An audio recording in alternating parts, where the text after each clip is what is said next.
Hello students, this is Shweta Roy. This video is for chapter 3 Civics, our Parliament, Union Legislature. In this video we are going to discuss about types of democratic governments. In that we have parliamentary form of government and presidential form of government. Need of a parliamentary form of government. The parliament, composition of the parliament, in that we have the Lok Sabha, the Rajya Sabha and the president. So these are some of the topics which we are going to discuss in this video.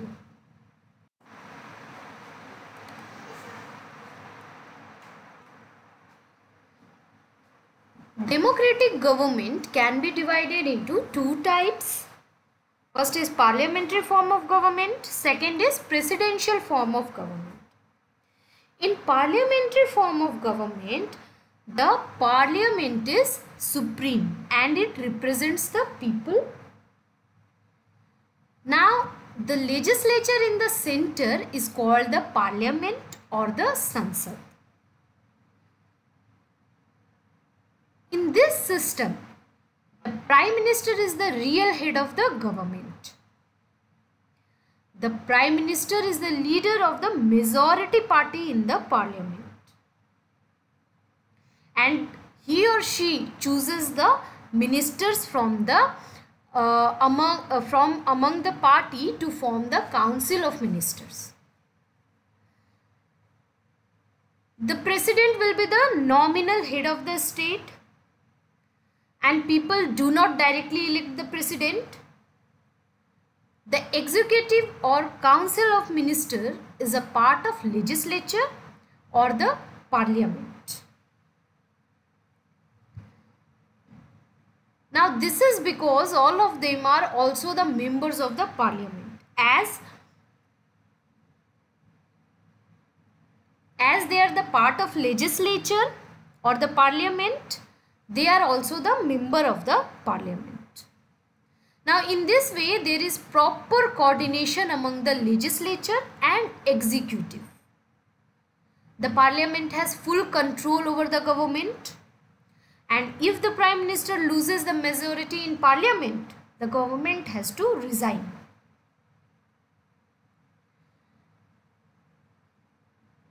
Now our India has a parliamentary form of government. In this we can see that our Prime Minister is the real head of the government. Also he has majority in the parliament. Now he can choose the ministers from his party to form the Council of Ministers. And you can see that our President is also the nominal head of the state. And we do not directly elect the President.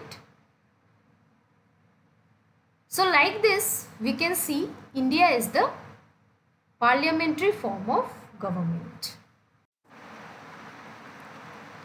Next we have presidential form of government. Now in this government, President is both real and nominal head of the state. In parliamentary form of government, Prime Minister will be the real head and President will be the nominal head. But here you can see President is both the real and nominal head of the state. There is no Prime Minister in the presidential form of government. And also the President is directly elected by the people. But that is not the situation in the parliamentary form of government. We cannot, as we have the parliamentary form of government, we cannot directly elect the President. But in presidential form of government, the President will be directly elected by the people. Now, he or she is not responsible to the legislature as in parliamentary form of government. The executive is not part of the legislature. Here you can see the executive and legislature are totally separated. The parliament has no control over the President, because he and she cannot easily be removed during his or her tenure. when we look into the parliamentary form of government, if the prime minister loses the majority, their party the government has to resign. But in presidential form of government, it cannot be removed during his tenure, during his period. Now, United States of America is the example of presidential form of government. So, there president is the real and nominal head of the state. Also, he is directly elected by the people. Also, the president is not responsible to the legislature. It is totally separated. The executive and legislature is totally separated. Executive is not part of legislature like in parliament, like in parliamentary system. So you can see what is the difference between these two forms of government.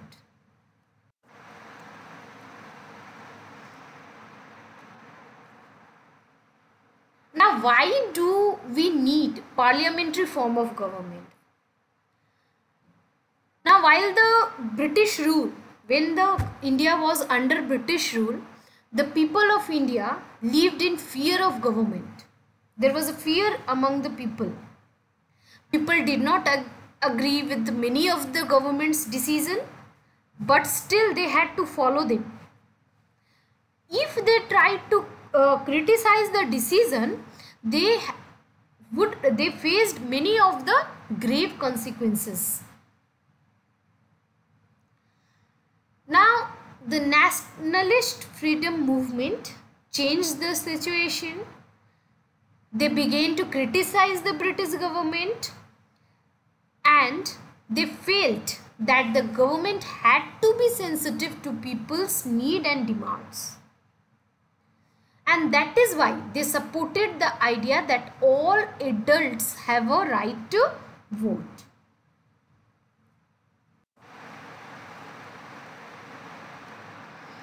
Now, India chose a parliamentary form of government for many reasons. There were many reasons behind that. Now, this form of government is a true representative of the people.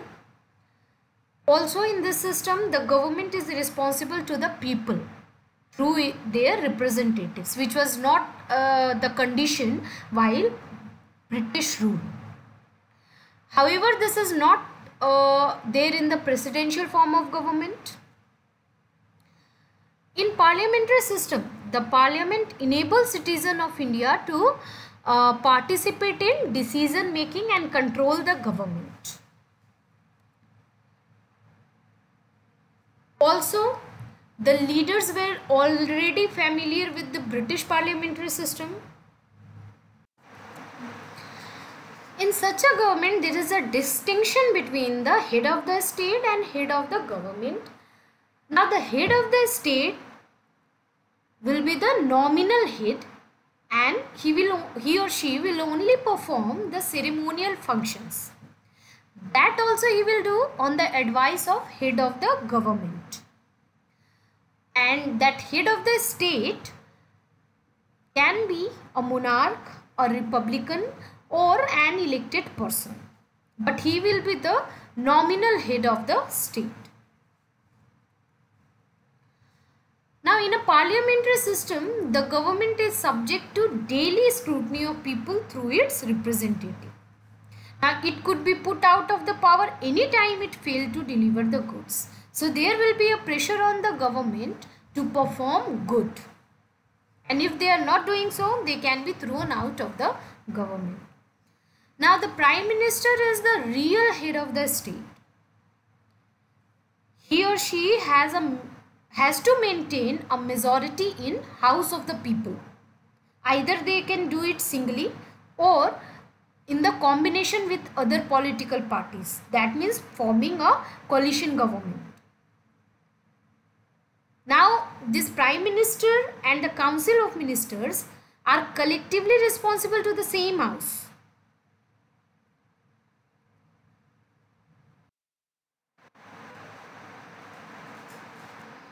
In order to avoid conflicts between executive and legislature, the members of Constituent Assembly opted for a parliamentary form of government.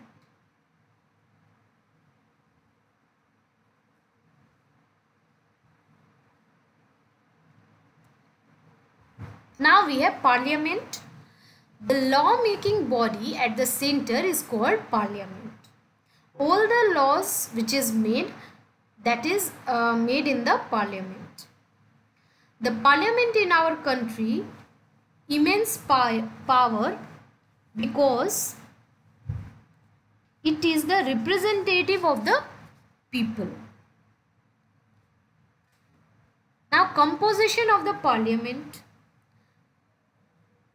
So the Parliament is composed by the President, the Lok Sabha and the Rajya Sabha.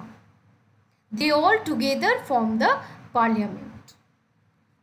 The Lok Sabha and Rajya Sabha are the two houses of the Parliament. And here we will discuss about the Lok Sabha.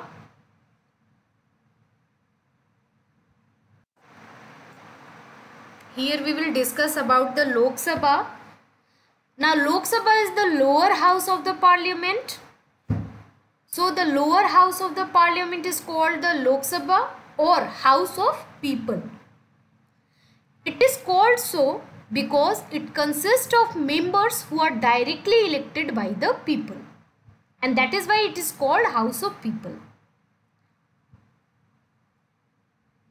Now composition. The maximum number of members in Lok Sabha can be 552.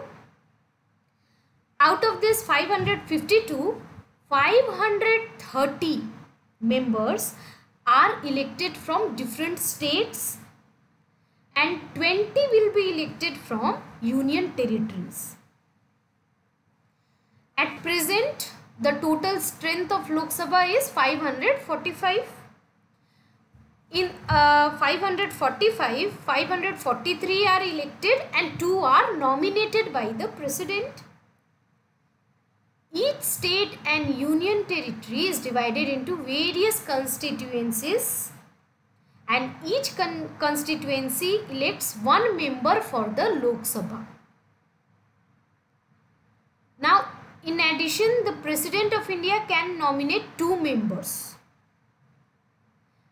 They can belong to Anglo-Indian community if it does not have adequate representation in the Lok Sabha. If there is less number of members in the Lok Sabha, then the President can nominate 2 members who can belong to Anglo-Indian community. So here the important points are the maximum number of members in Lok Sabha will be 552.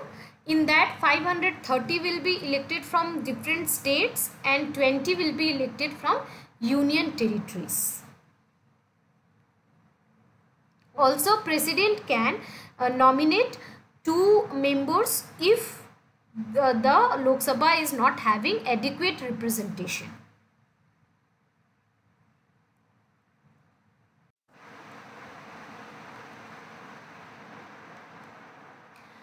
Now, what is the qualification of its member?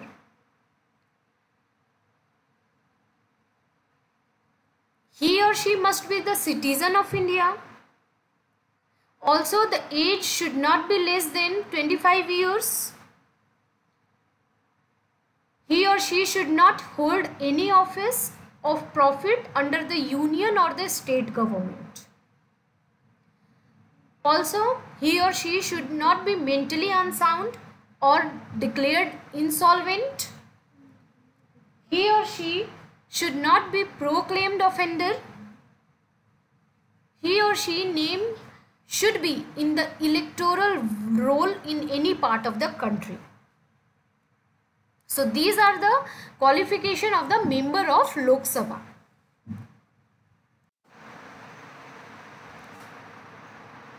Now, what is the election procedure of the Lok Sabha members? So, the whole country is divided into constituencies as we already discussed, And the constituency is a territorial area from which a candidate is elected. So from each constituency, one candidate will be elected. Now all the adults who attain the age of 18 and above, they will vote for them. Now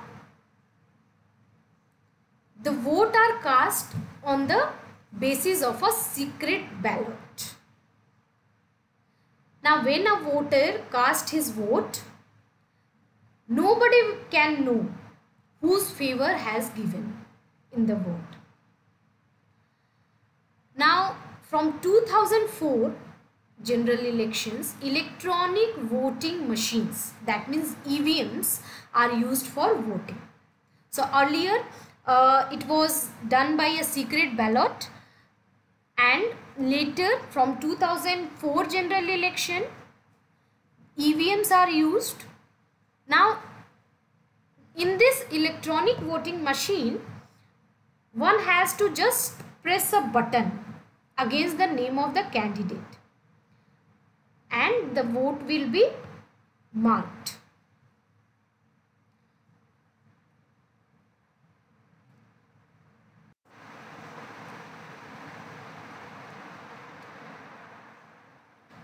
Now the term of the Lok Sabha is 5 years from the date of its first meeting,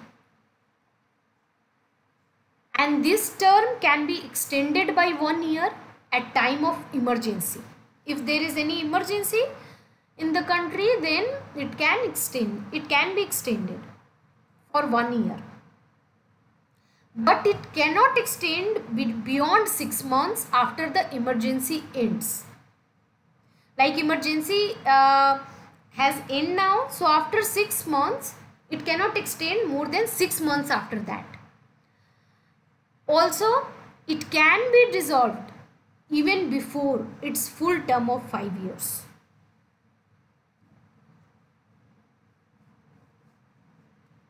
Now, who are the presiding officers of the Lok Sabha? So, the member of Lok Sabha elect a speaker, a deputy speaker from among themselves. The speaker presides over the sessions of Lok Sabha. Also, they are responsible to keep the house in order. Now, the speaker can be the member of any political party, but once elected, they have to conduct business impartially. They belong to any party, but when they are acting as speaker, they have to be impartial. Now, at the present, Sumitra Mahajan of the BJP is the Speaker of Lok Sabha. In the absence of the Speaker, the Deputy Speaker presides over the sessions. Now we have Rajya Sabha, which is the upper house of the Parliament. It is also called the Council of States. Now the states participate in the legislative activity at the center through this house. What is the composition of the Rajya Sabha? So, it can have maximum of 250 members. In that, 238 are representative of state or union territories and 12 are nominated by President of India. And also the members who are well known in the field of literature, science, art and social services can be nominated by the President for Rajya Sabha.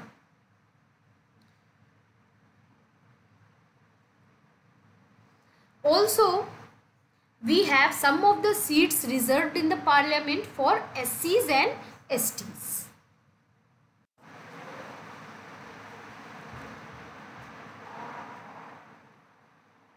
But what qualification should be there for its member? So the person must be a citizen of India. He or she should not be less than 30 years of age. Also, he should not be a proclaimed offender. Also, he or she should not hold any office of profit under the government. He or she should not be a bank corrupt or mentally unsound. He or she, their name should be in the voter list of the state from which they are seeking election.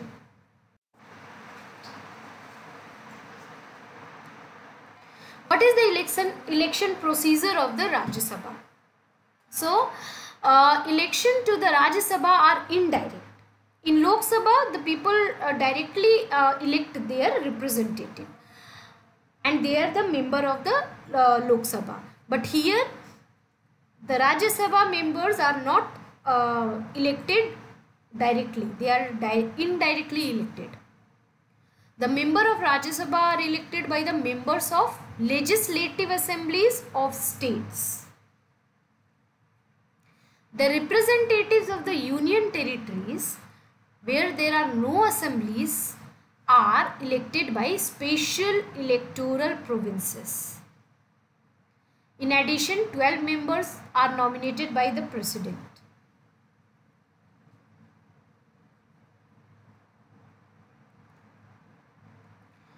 The Rajya Sabha is a permanent body and it cannot be dissolved like Lok Sabha. 1/3 of its members retire after every 2 years and every member has a 6-year term.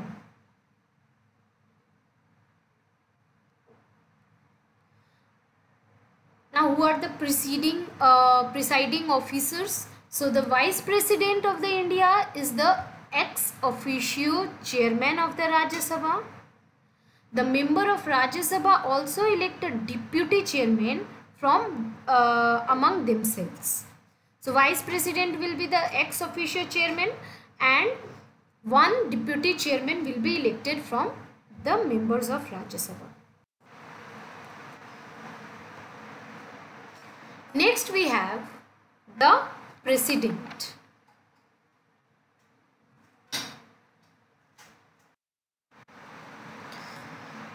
I hope you all understood all the topics taught in this video. Thank you.